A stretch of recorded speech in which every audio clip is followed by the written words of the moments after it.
Nós estamos em Planaltina, aqui no Distrito Federal, e hoje o programa é especial. Nós vamos mostrar a vitrine tecnológica da Embrapa, as novas tecnologias, tudo que é produzido no nosso Cerrado brasileiro. Fique ligado, porque informação e tecnologia, o programa de hoje tem.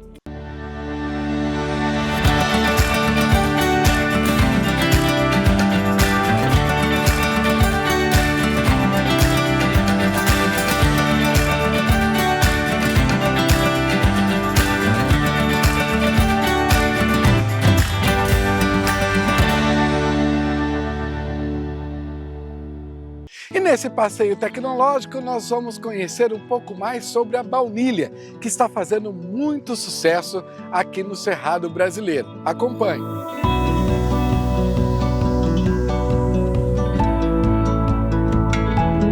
O fruto, voltando lá, a gente pega o pólen, coloca no estigma, esse pólen vai germinar, vai atingir os óvulos vão formar as sementes. Esse fruto leva cerca de 9 meses para amadurecer. E tem mais uma particularidade, esse é um fruto chamado de fruto deiscente, ou seja, ele abre. Se ele abrir, ele perde o valor comercial. Ele ainda pode ir para extrato, para outras coisas, mas para alta gastronomia, alto uso, ele já perdeu o seu valor. Então, quando vai chegando o tempo de maturação, todos os dias as pessoas têm que passar e olhar, porque se eu colher o fruto muito verde, ele tem pouca glucovanilina, que é o precursor dos aromas, então ele não vai desenvolver o cheiro. E se eu esperar a maturação muito, corre o risco do fruto abrir e perder o valor.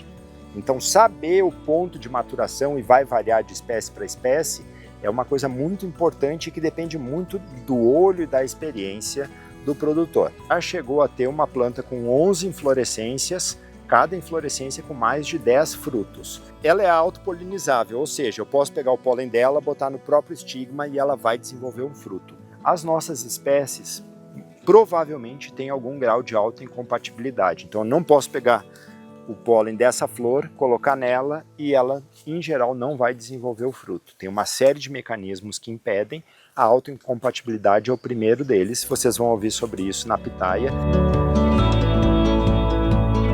Quando Madagascar sofre algum furacão, tem quebra de safra, esse preço sobe bastante. Mas se Madagascar tiver uma produção muito grande, o preço oscila muito, então ele varia bastante. A última vez que eu vi, mas não vou falar porque faz muito tempo. Mas é fácil de jogar, bota no Google lá cotação, vanila no mercado, vai aparecer o valor, mas ele oscila demais, é alto, é um mercado de cerca de 8 bilhões de dólares. A gente tem um problema claro que vem dos hábitos das espécies. Elas tendem a ocorrer em zonas mais úmidas. Mesmo no cerrado, elas ocorrem próximo a cursos d'água, em veredas, elas gostam de umidade, a maioria das espécies. Quando a gente traz uma planta do litoral da Bahia, onde chove o ano inteiro, para o cerrado, essas plantas sofrem mesmo com irrigação. Então esse é um problema, adaptar plantas do Brasil inteiro às condições do Brasil central, primeira.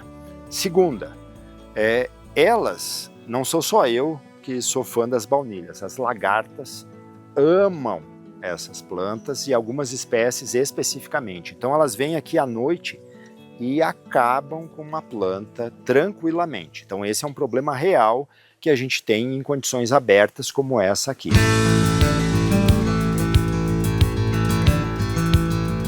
Neste outro espaço, nós vamos conhecer um pouco mais sobre a tecnologia que está sendo empregada na pitaia e no maracujá. Veja só o que os pesquisadores da Embrapa Cerrados estão fazendo.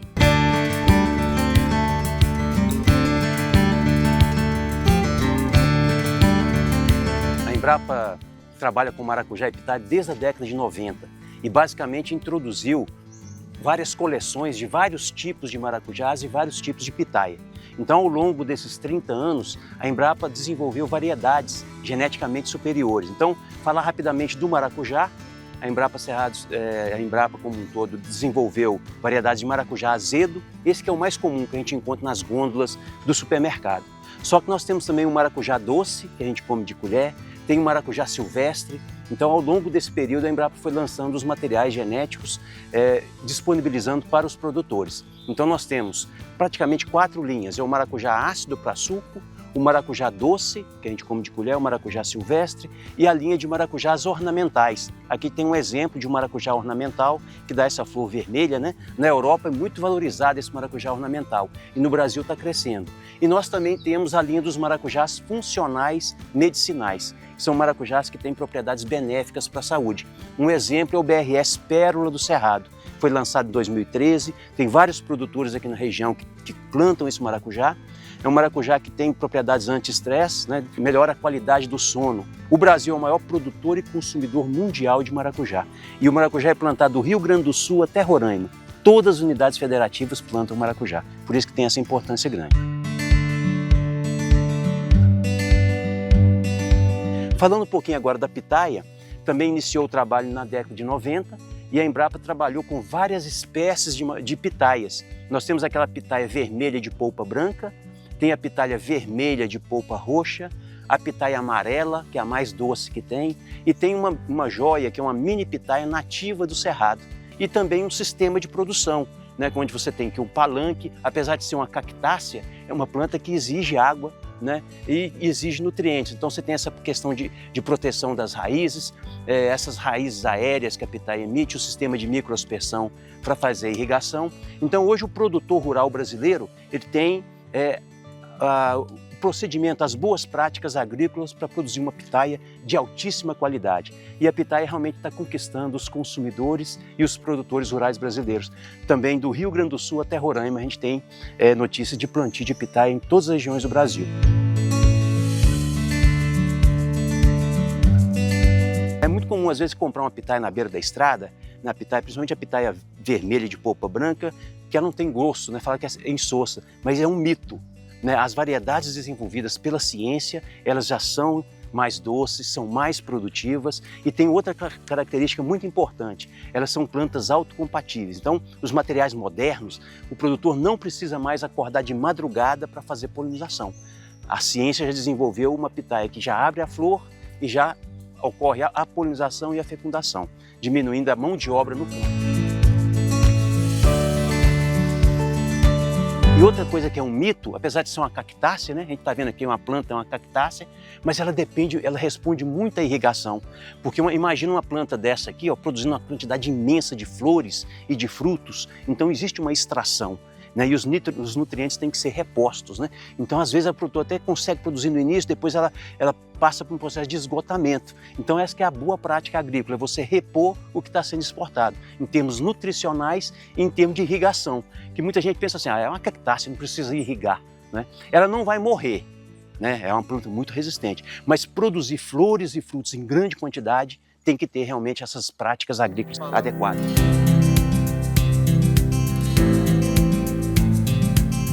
E quem diria que o açaí também agora está sendo destaque no nosso cerrado brasileiro?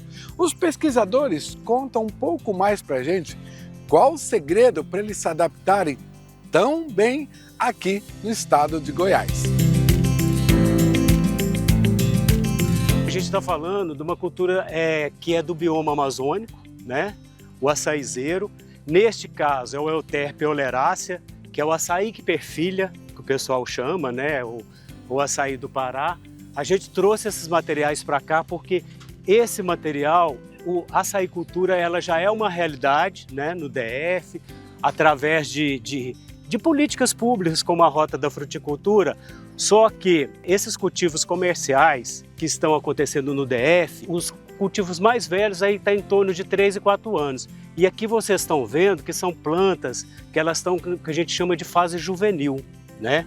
O açaí ele fica aí 20, 30 anos no campo, é uma cultura perene. Então o que a Embrapa está fazendo é criar índices técnicos que garantam a sustentabilidade, a rentabilidade e a diversificação da açaicultura aqui no DF. Então, o que a gente tem para mostrar para vocês aqui e para as pessoas que vão vir até a gente é o seguinte: nós temos aqui, para a açaicultura ela ser sustentável, um grande gargalo que a gente tem é a questão hídrica e a questão de materiais genéticos adaptados. Então, À minha esquerda, a gente tem um grande experimento com BRS Pai d'Égua, coordenado pelo Dr. Jorge, que é a questão da irrigação, do uso eficiente de água, nem mais nem menos. A gente sabe que as iniciativas iniciais que tem no DF, não tem como você colocar o açaí sem uma irrigação. Mas a gente não quer nem colocar muita água, nem pouca água, colocar água eficiente. Então aqui a gente tem 5 tratamentos de irrigação. E são cinco níveis de molhamento da planta. Então, assim, de uma maneira geral, essas plantas aqui elas estão com 2 anos e 2 meses. Então, é o que a gente chama de fase vegetativa. Ela tem a fase vegetativa, que ela vai produzir folhas, ela vai engrossar o caule. Então, você vê o que a gente pode já falar, que essas plantas vegetativamente estão muito bem. E apesar de ter 5 tratamentos de esgotamento de água, alguém vê alguma diferença assim? Nítida, assim, essa tá ruim, né? E à minha direita, a gente tem o que a gente chama do futuro da açaicultura no DF, né? Quem sabe a gente vai ter uma cultivar candanga. São 616 materiais genéticos que vieram do campo de produção de sementes do Cepatu, Embrapa Amazônia Oriental, que lá onde é produzido o pai d'égua. Esse pai d'égua, como é que ele chega aqui? São 45 matrizes. Dessas 45 matrizes, essas sementes são beneficiadas, se faz a muda e essas mudas chegam no Brasil, enfim. Dessas 45 materiais, 26 vieram para cá, que são esses aqui. Então nós temos aqui 616 materiais que serão estudados, estão sendo estudados e avaliados para que a gente se tenha materiais robustos e realmente adaptados para o cerrado.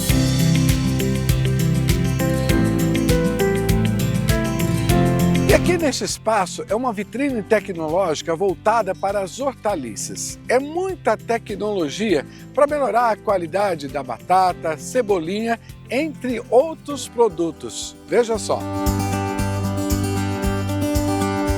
Bom, aqui atrás nós temos 2 das tecnologias que a gente vai apresentar no evento.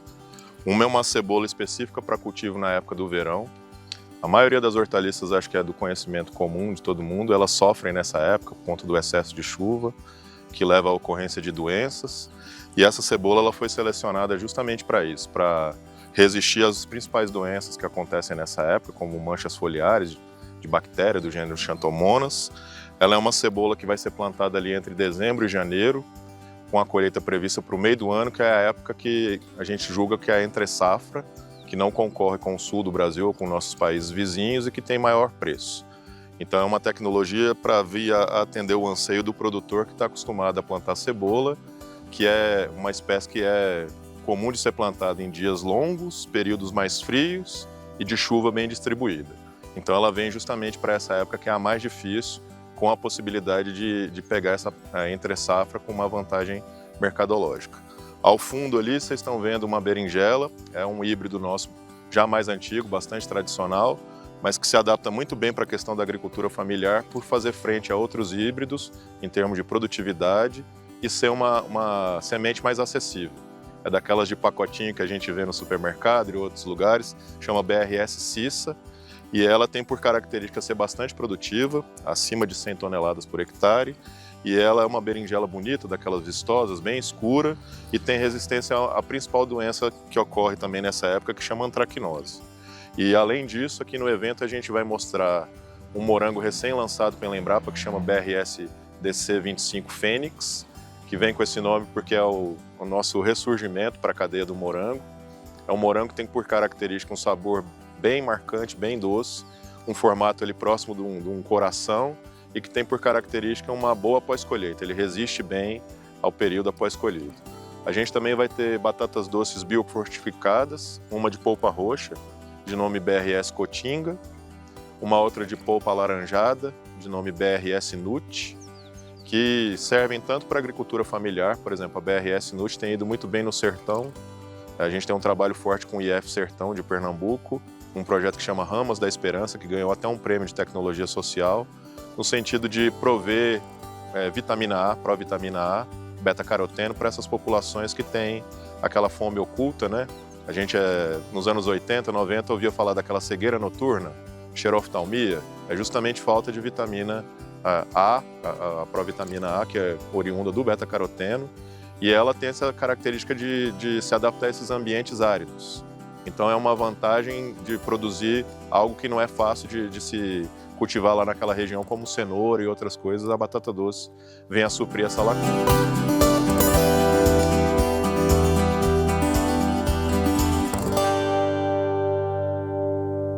E tem um fruto que tem chamado bastante atenção aqui no Cerrado brasileiro, que é o baru. As novas tecnologias empregadas aqui pelo Cerrado têm ajudado bastante no desenvolvimento e os pesquisadores explicam como está esse procedimento. Vamos ver?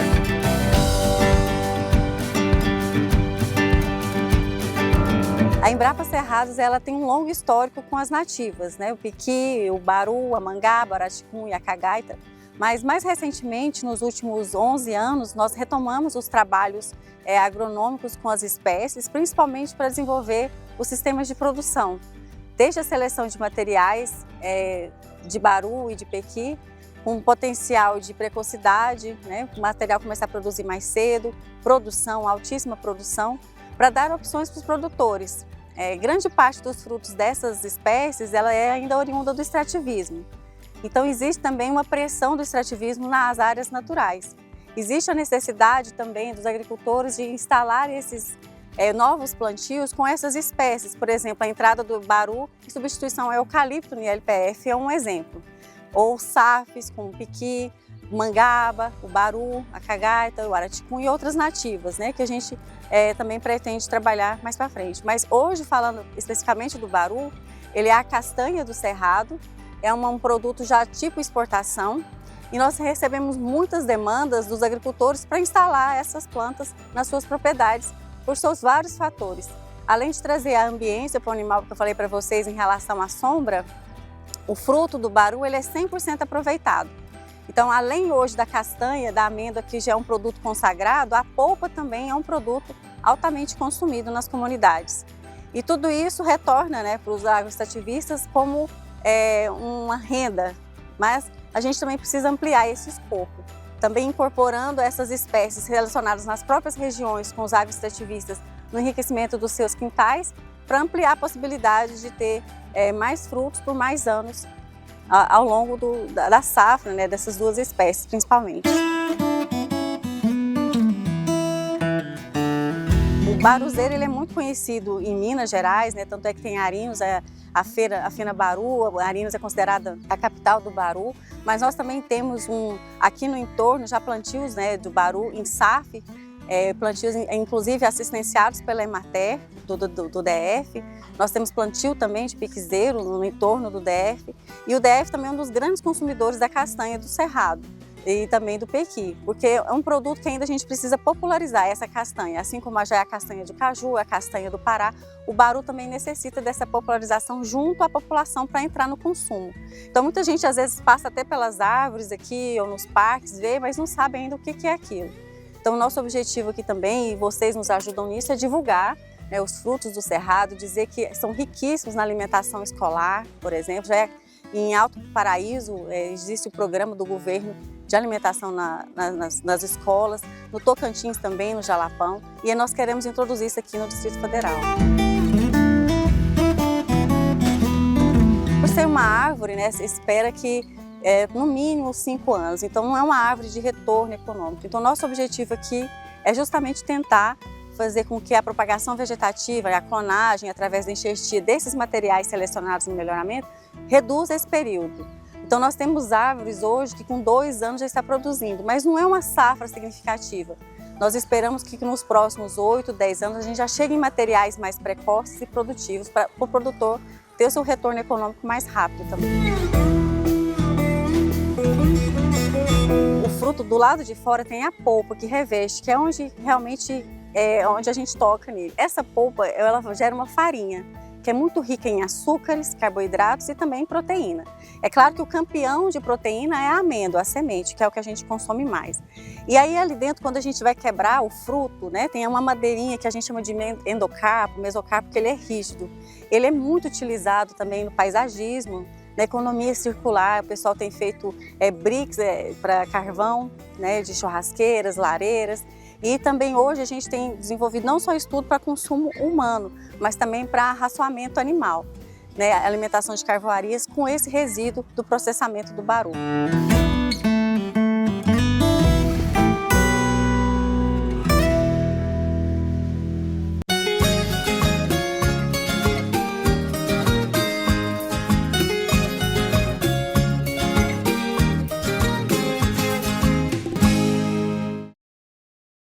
E sabe o bacana de tudo isso? Porque além de conhecer as novas tecnologias de tudo que está sendo produzido aqui no Cerrado Brasileiro, dá para aproveitar para fazer receitas saborosas.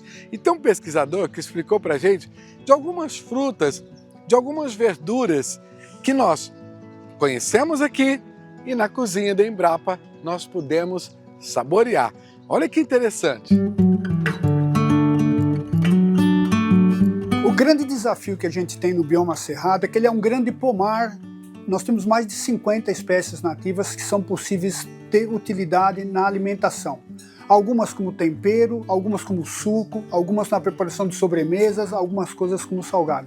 O que vocês vão ver aqui são exemplos dessa utilização dessas espécies, dessa riqueza da biodiversidade que o Cerrado traz para a gente. Então vocês vão ver aqui pequi, vocês vão ver o araticum, vão ver a cagaita, nós vamos ver um quiche de alho poró, um queijo e araticum usando como um tempero, né? A castanha do baru aqui nesse pão, no caso esse tempero de grão de bico com o pequi, né? A cagaita que pode ser suco, a mangaba que pode ser suco, aqui tem o chutney, né? Que é um tempero para você comer junto com um pão, né?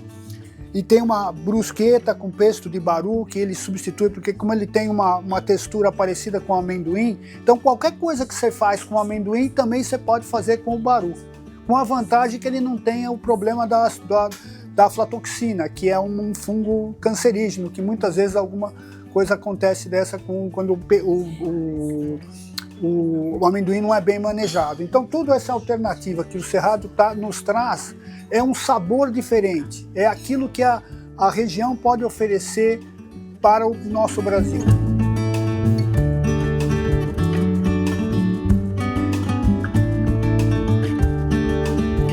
Quanto conhecimento, quanta tecnologia nós aprendemos no programa de hoje. E também mostramos o Cerrado Brasileiro com tudo que está sendo produzido aqui, graças aos nossos pesquisadores e à tecnologia da Embrapa. Aqui, o Brasil fica conhecido no mundo e você por dentro de todas as novidades e tecnologias. Eu fico por aqui, mas eu aproveito para você convidar para compartilhar esse programa para todo mundo que gosta de conteúdo inteligente. Eu volto na próxima semana com muito mais novidades para vocês. Tchau!